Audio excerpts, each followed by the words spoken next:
fuck up.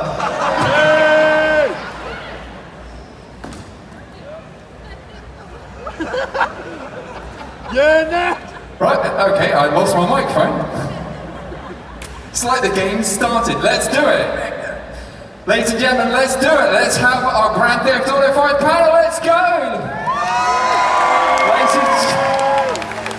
Ladies and gentlemen, let's bring out our team.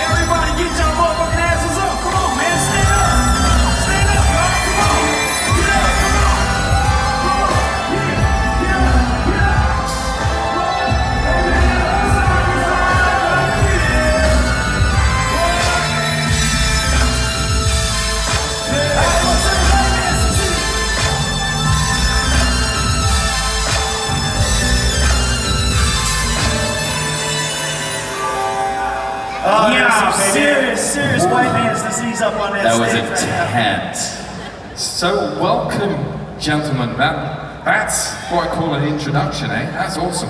Peter O'Toole said it's all about entrances and exits. It's a shame we can't pack them in still, 4.5 years later. It is incredible that 4.5 years later that GTA 5 is still selling many copies. To date, I believe it's sold over 90 million units worldwide. Is a unit, 1 unit's a game? Yeah, so 90 million games. I'm still learning. This is the best time for me to learn about the video game and the world is when we do these things. I'm like, really? That's what happens? If we can take you back like 4 years to when you first started this game, you didn't know what it was at this point. Did you ever anticipate when you're doing all those hours in the mocap that it would be this massive? I can't even understand a fucking word you're saying. Me neither. I can't hear nothing up here. Oh, it's because of the... Alright, say it again. What? Oh, it's because it all goes this way, the sound. Everything's going this way. Did you anticipate that it would be as big a game as it is now? I mean, I anticipated it because it's Grand Theft Auto. You know what I'm saying? Come on, y'all know GTA, San Andreas, Rockstar, man. You know they do what they do when it comes to this shit. Y'all know that. I knew it was gonna be big the first time Steven passed gas up on the studio there. That's when I knew it was gonna be big. Hey, y'all look at Steven's socks, man. Look at this dude, man. It's a skateboard company, and I don't ride skateboards either. I think, you know, when I think we first started, certainly, well, because Solo knew the GTA world and had been in the GTA world, and his cousin was in the GTA world. Ned Melee, CJ. So they were familiar with it. Ned knew what it was, because even we weren't told what the project was. So once we got there, we saw GTA on the wall, and so these two were stoked. We must be in 5. Fucking, this is what we're doing here. We're in 5. And I was like, 5 what? Fucking the thrift, man. Fucking GTA 5 is gonna be fucking huge. And I was clueless, but I think they caught on sooner because they were familiar with the world. We usually caught on to pretty much everything sooner. Yes, I was the last to catch on. I'm still trying to catch on. And how long was it before you actually saw the kind of initial artwork for your characters? 4 years? When did we first saw it actually at the concert, the Tangerine Dream. No, when we saw us as our characters for the first time. Wasn't that at that Tangerine Dream thing? Finished, yeah. Yeah, finished characters 4 in years. Tangerine Dream. Well, we had seen them because we got to play a little bit of it, like, you know, when we were making it, we would see our little avatars or whatever. I hated when we called it that. They used to Well, they hate started it. off as little stick men, like little hangmans. That's how they started with us at first. And then they started merging into this little silhouette of these, like, alien looking kind of men. But at first, when they first told us we started working on this, it wasn't nothing to do with Grand Theft Auto. They tricked us. They tricked us all. We just was like, fuck, we just doing some video game work. And Sneaky fuckers, those Rockstar guys. Tricky little buggers. But it was long enough, like we filmed it long enough so that, because for anyone who doesn't know, the motion capture, you know, you're in a motion capture suit and basically shooting in, not as big as this, but it's a huge warehouse with cameras around. And we would have a screen so you could see your environment and your avatar on the screen. So we shot long enough that from when we started, it was a rough animated, you know, Michael, and Franklin, and Trevor up on the screen. By the time we finished, you could see our mouths and our fingers moving in real time as our characters on the screen. Yeah. So that's how long it took. The technology within 5 years grew that much.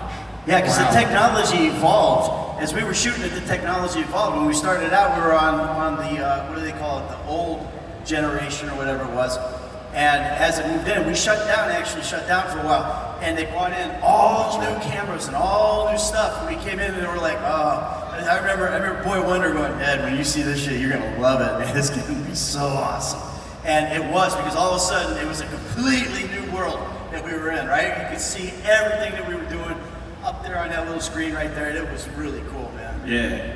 And they put balls on our fingers. We had balls everywhere. We had balls on our fingers, balls on our head. Those balls jokes on our never balls. got old. It was just crazy. And then when I found out it was Grand Theft Auto we were fucking filming, I think, didn't I go and renegotiate? I went and got Johnny Cochran or somebody to renegotiate my contract. Shit, because I knew it was going to be massive, you know. I mean, I know y'all supported it, so I knew it was going to be around the world. So I had to go back in and get $1 more on top of the fucking penny they gave me. Shit. Because if they're going to make $6 billion out of it, they can at least give you one more peanut, right? Man, shit, 1 more penny is a whole lot of money if you ask me. And you're in the mocap suits, not the most comfortable of things I can imagine. What was the most awkward thing to film it in mocap for you from the game? The most awkward thing in Yeah. a mocap suit? Yeah. Having to go to the bathroom.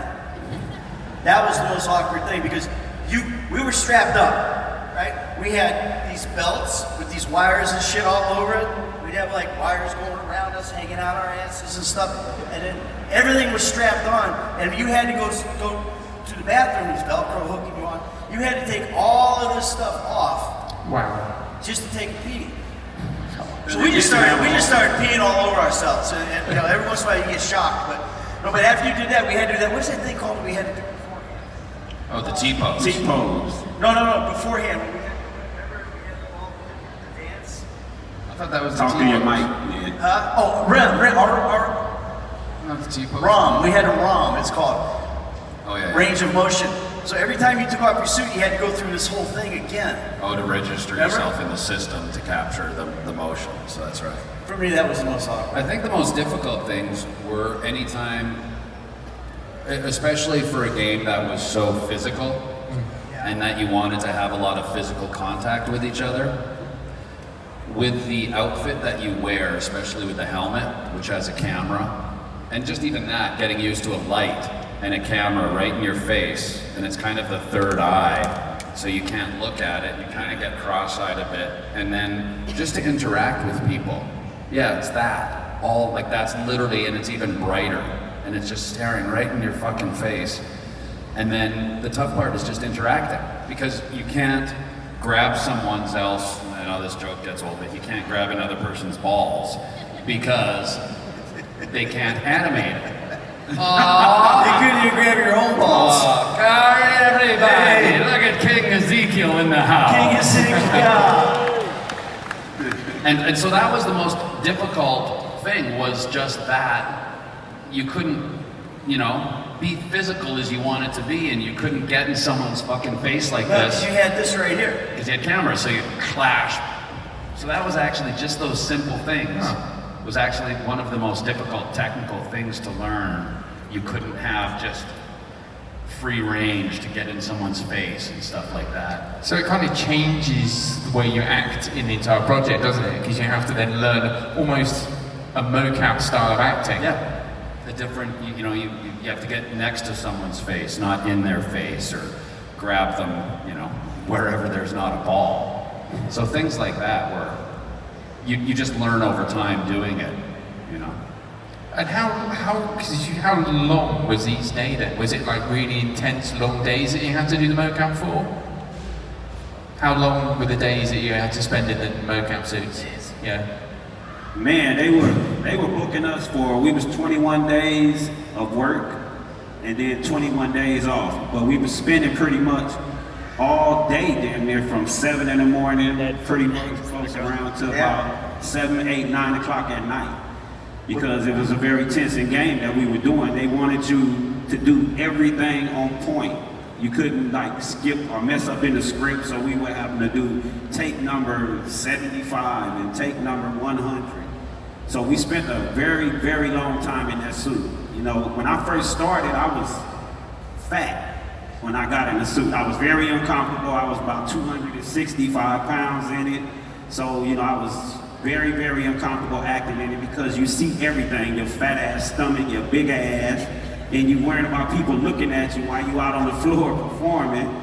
So, you know, gradually I started saying, let me get myself together. I started losing weight, I started trying to work out. It took like 3-4 years, but I ended up knocking 270 down to 235 where I started getting comfortable to work in the suit.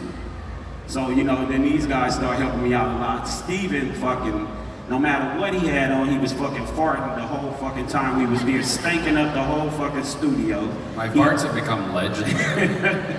Your farts are legendary, man. They really are. And then he always wanted to walk around naked with his little drawers on, his little...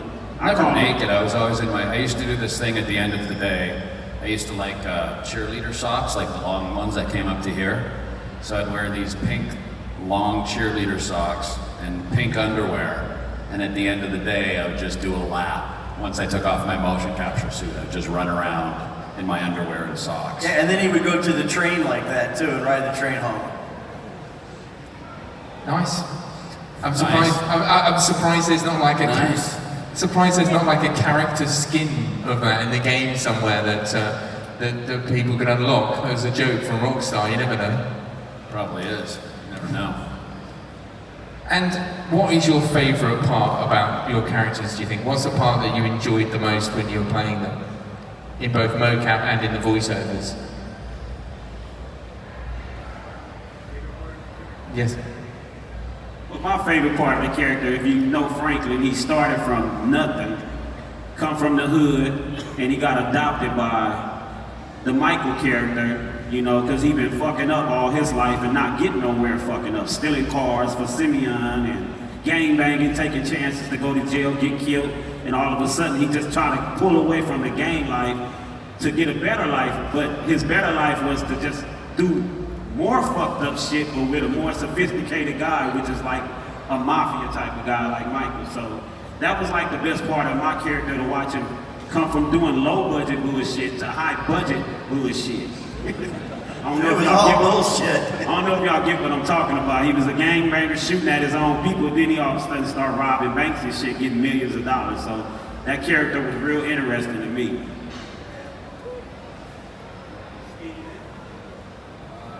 For me, it's probably, you know, the character was just very impulsive, Trevor. So that was fun to just have that ability to be as impulsive as one wanted to be.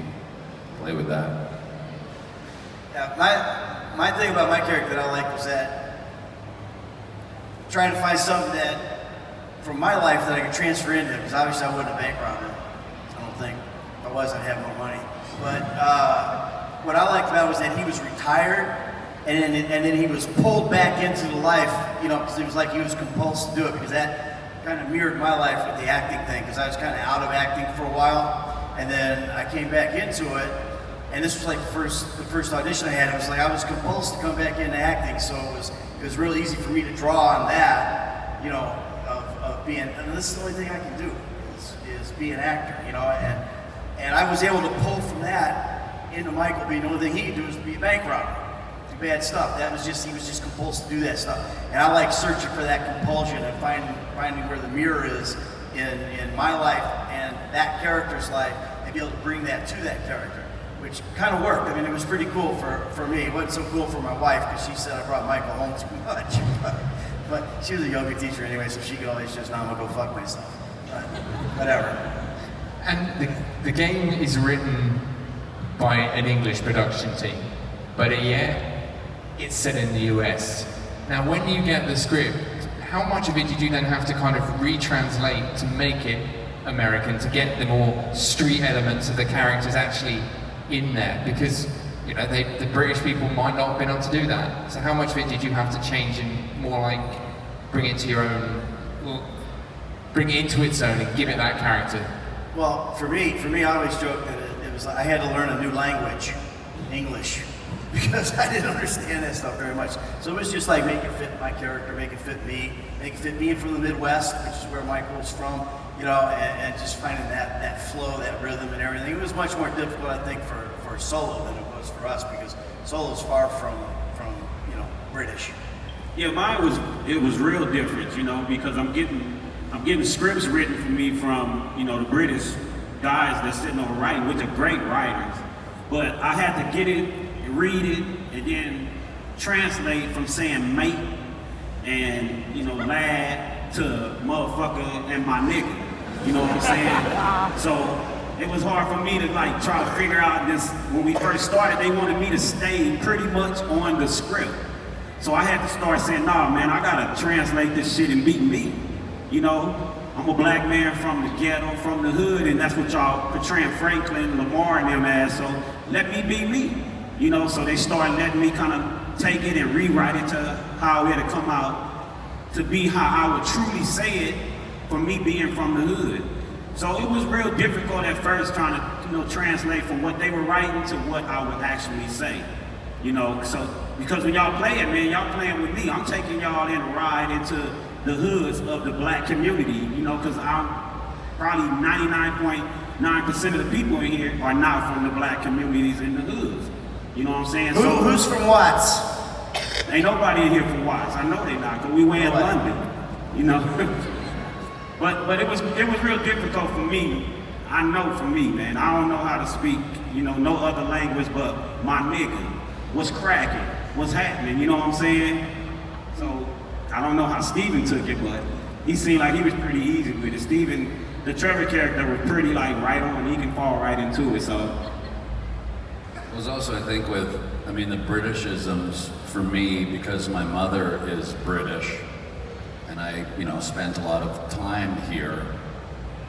A lot of the expressions I never questioned because they were things I heard or knew of. So it was easier for me because being half British. I think that fit your character better too, because you know, Trevor was so unhinged and everything that when you would have these like British, I don't know what they call them, colloquialisms or whatever, coming from your mouth while you're, you know, smashing in Johnny Clement's head, it's kind of interesting. Somehow that kind of fit, you know? Yeah, the dichotomy too I liked. I liked using some of those words with someone who was maybe didn't seem like they would say that, provided an interesting another layer for the character that was, I thought, interesting. So you kind of added your own kind of colloquialisms then. Were all of you able to add other bits to the characters then that maybe weren't in the script? Other lines, other phrases that necessarily weren't there? That weren't there? Yeah. Yeah, there's a lot of them that weren't there. I don't think those guys wrote fucking A Bubba, which became a kind of a line. But yeah, there was a lot of it. The "I'm gonna go fuck yourself" was, you know, an ad lib. I mean, there was a lot. But look, these guys, you gotta understand, these guys from Rockstar that write this thing, Rupert and Dan and all, they're unbelievably talented. I mean, you're talking about a 3,500-page script. These guys are prolific, and the best thing about it is that they're ego-free. They want the game to be the best that it can be. So if you bring something to it, they'll listen and they'll let it follow and let it track and see where it goes.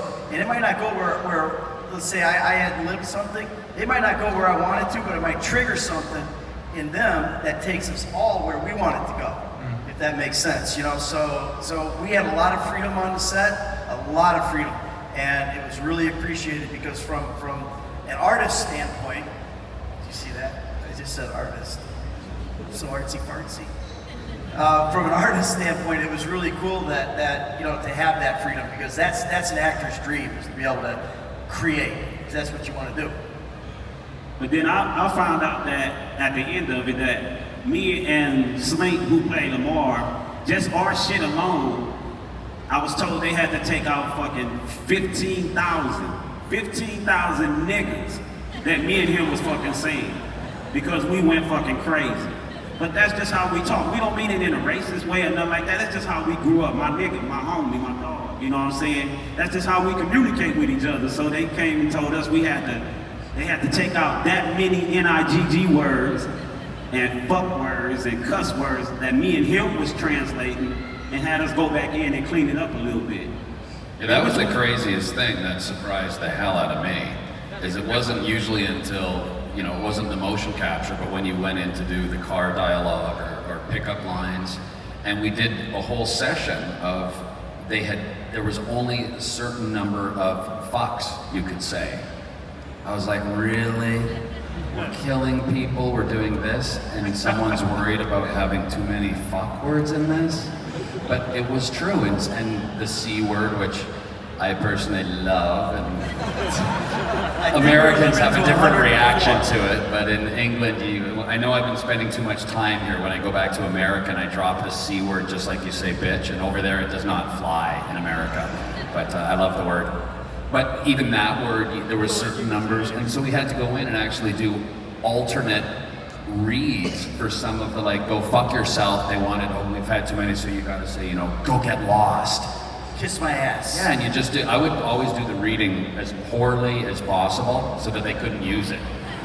I would just completely make it so Everybody terrible. in the booth going, and the director would be going, come on, can you give me a little bit more of that? I said, right, I'm sorry, man, it just doesn't flow, man. I don't feel the flow without the fuck. I gotta have the fucking flow, otherwise it ain't gonna work, man. You could see your character's face and they'd play back and you'd see them all angry, and then you'd just go like, go get lost. They just wouldn't match up. So, actor tricks. Well, we've got a nice group of people out there who would love to ask you some questions. So we're going to open the mic to them. If you want to stand behind the mic and ask your questions, and we'll keep. And let's set up initially. There will be no cursing. Do not ask us to go say fuck yourself. That way we can just get through the questions. Okay, go sit down. You were gonna do that, I know. So we've got, we start with this side here, and this gentleman, because he was the first one up. So there we go. Oh, look at the light comes on. Nice. Folks, can you hear me? Perfect. Yes. Yep.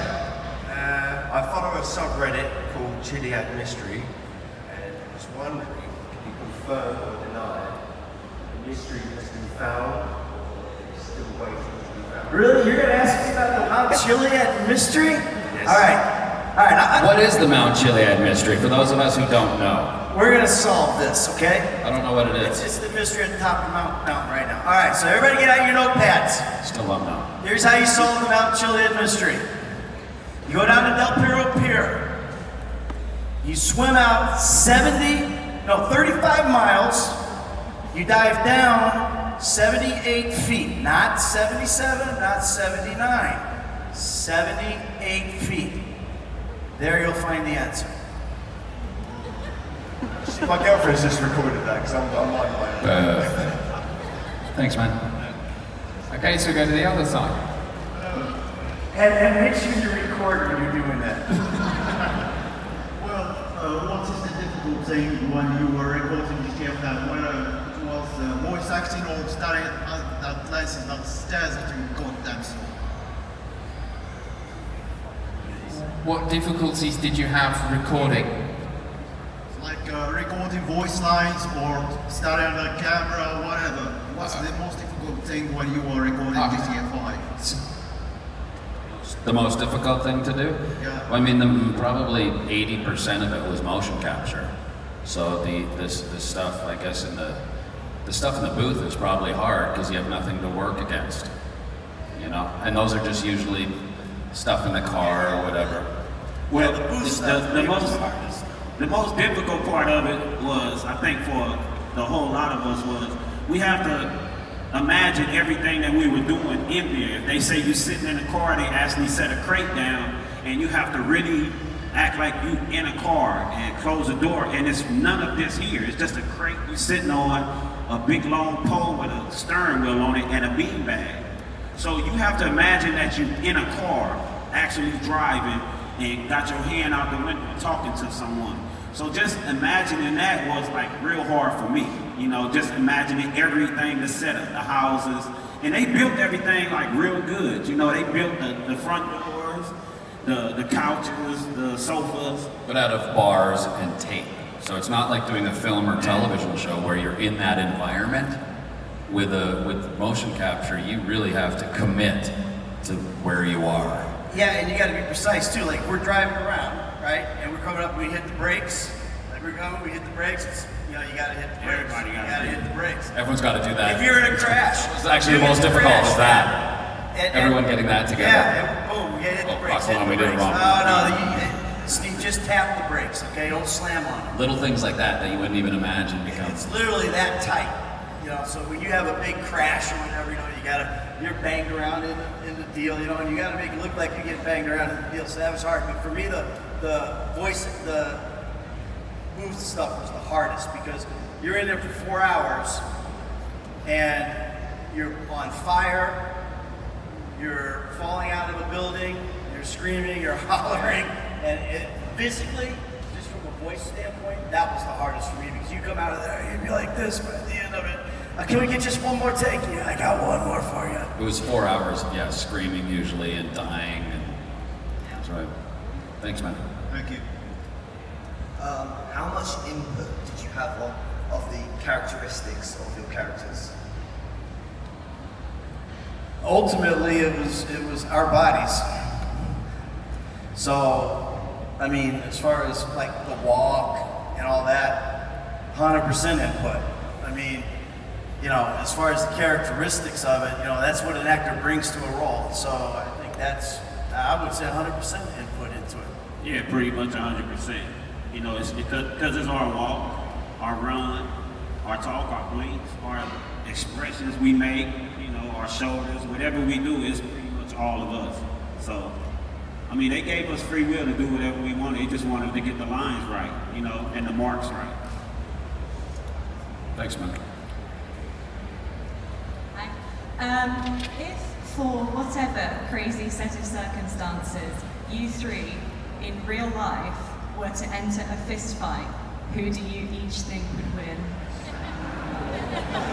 We were just talking about that earlier. But not in real life. In real life, Our characters or in real life? In real life.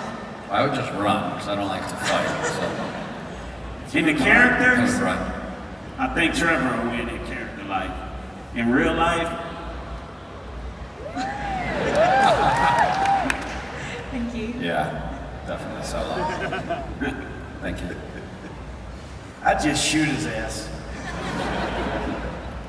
Hiya, assuming you've played the game, what's the craziest thing you've ever done with your character? And also, have you played online and pranked anyone with your voice? That would probably be my answer, I suppose. Craziest thing I've done, well, yeah, I like to get the 5-star wanted level if I can, to see if I can get away, which I never have, and that's my goal in life, is to escape a 5-star wanted level. But as far as pranking, I play online, and my favorite thing that I've ever done online, you got those spawn camper motherfuckers, right? Those guys who sit there, you come alive and they shoot you, you come alive and they shoot you, you come alive and they shoot you. So I got one guy that was screwing with me, big time, and I put a hit out on him. I went to Twitter and I tweeted out the guy's gamer tag, and I said, everybody out there on Twitter, I want you to go out and get this guy and shoot him. And he sent me a message that said, please call him off. I'm getting killed every 2 seconds. I can't even play the game anymore. I said, don't fuck with Michael.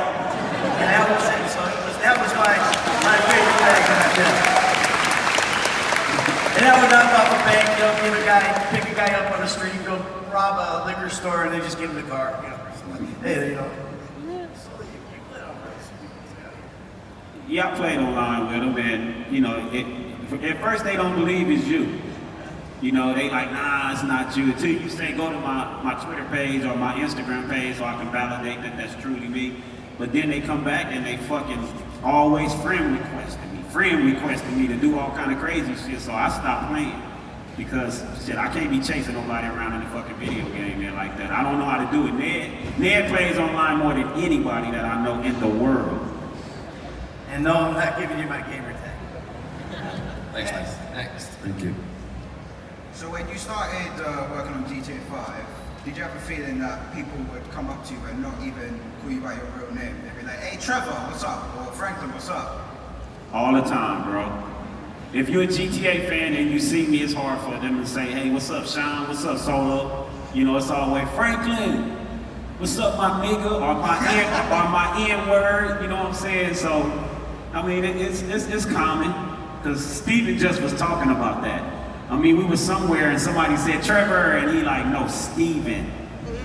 You know, I'll tell you how bad it is, you know, my son Bubba plays baseball, and these other teams that we'll be playing try to get in his head by calling him Jimmy. He'll be up the bat and they'll go, Jimmy! Jimmy! Like that. And then finally we just turned it around on him and everybody calls him Jimmy when he's playing baseball now. So that's how bad it is, yes. Thanks, bro. Thank you. Yeah. What was the initial reaction to your characters, like Trevor being the insane bastard that he is?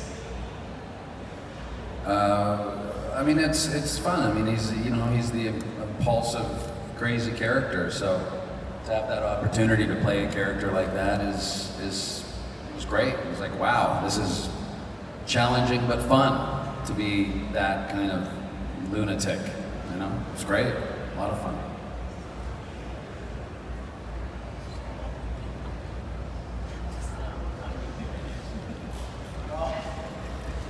He said, what was it like? What, do it again, what was the? What was the initial reaction to who your characters were and what they were like? Oh, okay. Well, mine was, I was kind of upset at first because when they first had started filming it and started recording the game, I thought that I was going to be, Franklin was going to be a fucking crazy fool like how Trevor and Lamar is. But every time I try to go back against Trevor in the game, they'd come and stop. Like, no, you can't act tough back with Trevor in the game because Trevor is psycho and crazy. And I come from where if you bark at me, I bark fucking back and try to bark louder. But they kind of tone Franklin down, and I got a lot of like flack about it. Like, why Franklin kind of like a punk in the game? So that was like the roughest part with me is playing like not a punk, but I had to bow down to, you know, Trevor. Out of everybody. I forgot about that because that's true. I remember initially it was like your character seemed to be quite soft and like passive, and it's like, why is this character not reacting to anything? But you know, they knew the whole story, which we didn't have we weren't privy to. My personal reaction was at the time of the audition. When my agent called, I was like, I don't want to do this. I don't want to do a video game. What the hell am I going to run into? And they said, well, let me send you the material. And as soon as I saw the material, that was my first reaction, was from not wanting to do a video game to ain't anybody else doing this game but me, because it was so awesome. So I was really stoked. My initial reaction was, I gotta play this guy. It was really, really cool stuff. Thanks, man. We're all hello, hey guys. I was going to ask you, what was your favorite thing, all three of you, when you did motion capture? Favorite thing doing motion capture? Like actually, while doing motion capture? I mean, like, what was the funniest thing all three of you had to do together?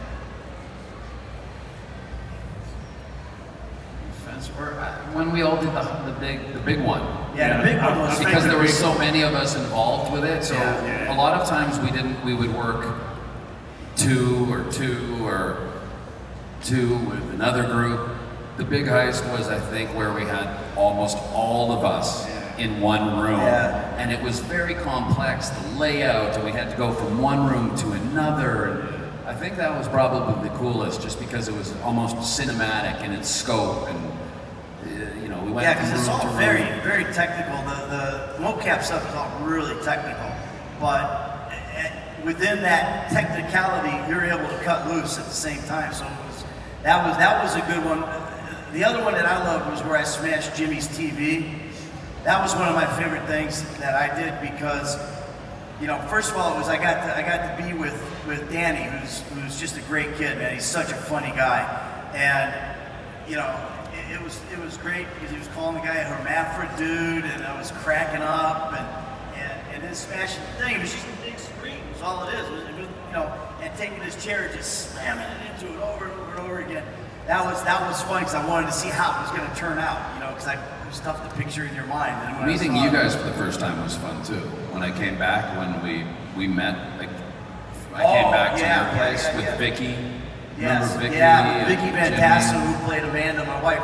She was brilliant. Vicky Van Tassel, actual name. Yes, VVT, and shout out. But yeah, that was a really fun scene too, because when Trevor first reappeared, and because there was a lot of tension in that. Yeah, because we had our history. Yeah, that was fun. Oh man, this stuff takes you back, man. There was a lot of fun stuff. Ask some more questions, because we're on a memory trip here. Were there any scenes in the game that were improvised? Because I read online that the scene where Trevor trips over the fence at Franklin's house was actually improvised. So. But it wasn't really. I think I lie a lot during interviews, and especially during press things. I like to just make things up. There might have been a little bit in it, but the reason why a lot of times you couldn't improvise or make things up in the motion capture world is because we have very expensive equipment on us. So the camera, you don't just want to break, and you have to be aware of what you're doing. And plus, falling over, that was actually going back to what was the most difficult stuff. I'd have to say falling, even just falling down. Like, we had pads and stuff, but because you have these fucking solid, the balls were solid, like hard, and you wore them. And so when you fell, even onto a mat, those things were just like, it did tickle. It was horrible. They'd dig into you, or if you had to lie on them. Well, right. And then the other thing is you got on all this electronic equipment strapped to your waist. We wore fanny packs the whole time we shot. And when you had to crash, right, we had stuff going up the back and everything, you had to fall or wrestle or whatever. You had to do so in a way that you didn't smash it, wreck the equipment.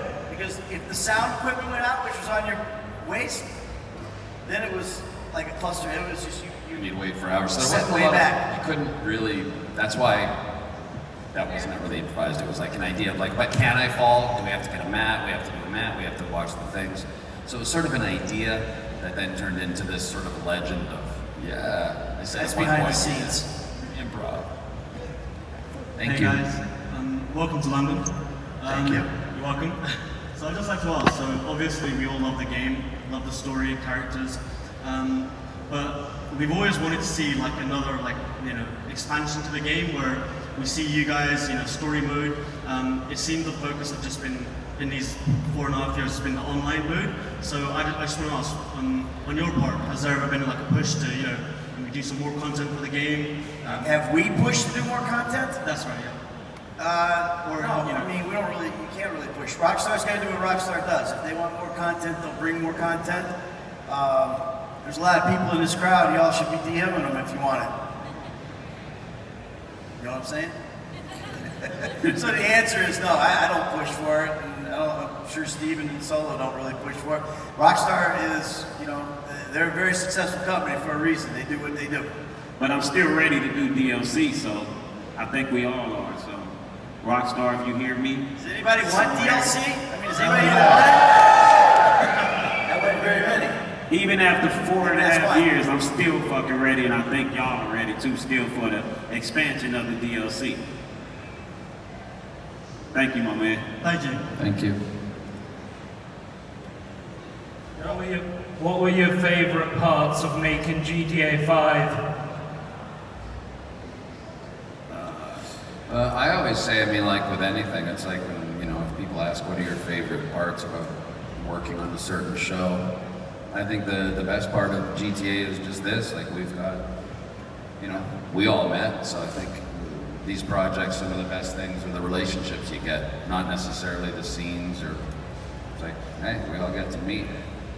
It's cool. I agree with what you said, you know, it's the relationship and the bond that we made through GTA 5, you know. I met a lot of people that I never would have met in my life. You know, I met Steven, Ned, the directors, the owners, you know, a few other people because I commuted back and forth from Los Angeles to New York. So I lived bi-coastal for 4.5 years. So I met a lot of people and did a lot of things I thought I would never do in my life, you know. I mean, who would ever think you'll wake up and be in fucking Grand Theft Auto 5 and working in New York on it in a mocap suit? I didn't. So that was one of the best parts of it. With just that experience alone, I could take that with me, you know, even when I'm old, God, you know, permit me to do that, but be old, I still got that memory that I did do something that was amazing, you know. Well, yeah, I think that you know, doing the game itself was fantastic. It was awesome and everything. But the best part, without question, there's a lot of people that don't get credit. You know, we're up here at a Comic-Con in London, but the crew, the guys who actually made the game, they're not sitting here. And they're the stars because they made an unbelievable game. And the best part of it is that they were unbelievable people. They were so much fun. We never went to a set with a bad attitude because we knew when we got there we were going to have great people greeting us and you know, making sure that we did well and taking care of us. And then the supporting cast that we had in this game, unbelievable. Not one person that we worked, well, one that we worked with was an asshole. Everybody was so cool that we worked with on that thing. And you know, and the one who wasn't Steve. So that's good. But it was awesome, man. It was just, that was the best part of the game, period. And it's just the relationships and the fun that we had making it. I love you, Steve. Yeah, my man. Thanks, man. Hey, Solo, you called in for me to come yesterday, and here I am. It's great to see you. There you are. I know you're here. Everyone. What up, bro? Just thinking, with the content question that came before me, how about you guys actually start off Grand Theft Auto 6, and you go to 3 different corners of America, and you actually start your own cruise? Can you repeat that for us? So, you'd start Grand Theft Auto 6, and you'd be in 3 different crews. So you'd be in 3 different corners of the country, and you'd be starting you know, your own teams. So you get to see different parts of the American culture. Okay, so you're in Grand Theft Auto 6. What would you guys think about the game starting off in 3 different corners of the country with each of you running your own 3 different crews? That way we get to see more of a picture of the US. Is that what you said? Yes. Oh, that's cool. That's a cool idea. You're thinking that's what's going to happen in 6? That's what I think so. That's why I think the downloadable All right. content's not being talked about. Well, DM Rockstar, they're at Rockstar Games, and let them know that that's what you want to have happen. And I'm sure they'll fucking listen because they want to make a map of the whole country too, I'm sure. I think that would be awesome, man. Could you imagine being able to go anywhere you wanted to go in the country? That would be awesome. All right, thank you. Thank you. Brett? Hi guys, great to see you. My question is for Stephen. Did you prefer working on GTA 5 or The Walking Dead? Obviously very different. Very different, obviously, but which one did you prefer working on? There's no No comparison. well, you just don't compare them. I mean, it's the, you know, work is work, so work is good. And it's just different, you know, it's like different pets, or I don't know, I never compared them. Everyone's just like, yeah, which is your favorite child? They're all, you know, you make great friends, and I've never compared them. I've never thought about comparing them. Total different gigs. Thank you. Let's face it, he's fucking amazing in both of them, so how can you pick? We've got time for only a couple more questions, guys. So, if we've got only time for a couple more questions now. So, yeah, let's go to our next one, which is this gentleman here. Hi guys, it's great to have you here. So, obviously working for like 21 days, you said, like at a time, or like all that time, like all day. do you ever get stuck in character, or like if you go on like breaks or something, like bounce off each other, or just like start, I don't know, bringing out your character, or I don't know, bringing it home? You mean like when we're in between scenes? Get stuck in character? Steven did. There was a sheep, I think. Yeah, I think with me, it was, they pretty much let me be me. This is who I am. If me and you hung out right now and just went out for a burger or something, you would see that that was just me. You know, with a lot of less niggas and motherfuckers, but it's just me. So they let me be me, you know what I mean? I don't know how Steven feels. I think Trevor, he's another kind of guy, man. He really stole the show for me, man, for real. I think the only time that it would, like sometimes going back at the end of a long day, if we didn't have the car and I'd take the train or something like that, and then I'd end up in Penn Station in New York and Manhattan and then take the metro back home. And after spending, if it was a particular day of a lot of anger and violence and doing whatever, and if you got into Penn Station at rush hour, you'd sometimes feel like little twitches and impulses to just reach out and fucking touch someone. And not in a nice way. That was the only thing. It never led to that, but you certainly, if that was in your muscles all day, that was sometimes I'd feel that, you know, that want, because you've just been so up all day that, but nothing led to it. Nothing worse than after a day of work coming into a crowded train station. Thanks, buddy. How about you, bud? Alright, guys. So, are you guys worried that you might get stuck playing the same characters in future productions? Like Steven getting stuck playing a psychotic lunatic? Let me get all of it. Well, I ain't got no other choice, man. Everything I've done was from rap to the few little movies that I did, which was The Watch and 3 Strikes with Dr. Dre and Snoop and them. I was always being me. It was just a dude from the hood. I can't get into like acting different. So every time I had something I had to do, as far as in the entertainment, filming, or music, it was always just being who I am. So I was like happy when I get those type of jobs, you know. Now Steven and Ned, they completely, and they always get on me for saying this, but they actors, man. They can fall out, fall in, they can be whatever, you know what I mean? Steven? All right, man. Very good. Thanks. No, I'm good. I want to hear what this little dude behind you has to say. I'm going to run on down and give him the microphone because that looks a bit high. So, it will be our last question, young man. So, what would you like to ask? If you were killing people,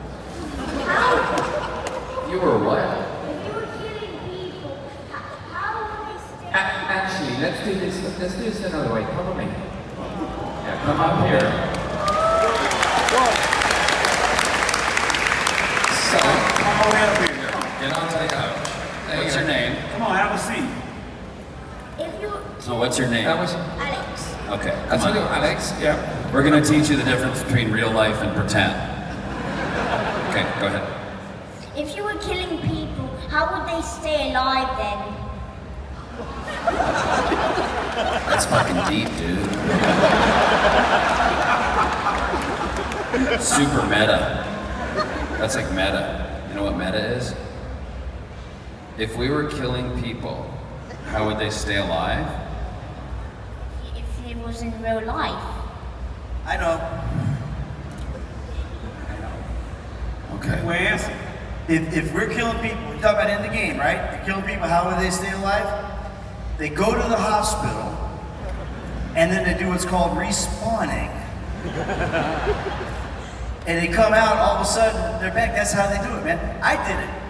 If you see on my Twitter, you can see where I came out of the hospital in real life. Respawn. Oh, they get respawned. So it's They like respawn. That's how we keep them alive. A rebirth. Plus, it's all How old are you? imagination. How old are you? How old are you? 7. Cool. Where are you from? England. Yeah. Everyone wants to be a smart ass. Now, where's this guy's mom and dad? I want to know. Where's mom and dad? I love the boots too, man. Where are your mom and dad? What part of England? From London? Woolwich. Woolwich? Where's that?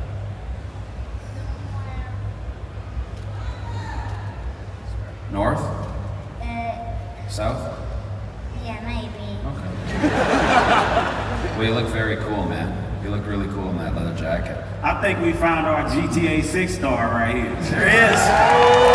Bring it up. Yeah, you rock. When he's old enough to be in it, that's probably when it'll be You out. can hang out if you want. I don't know if we have time for one more question. Do we have time for one more? Yeah, let's go. All right, help me back down. Do you want to hang or you want to go back? You can hang here if you Hang out want. here? You can stay. Sit Okay. right up on top of you so everybody can see you. All right.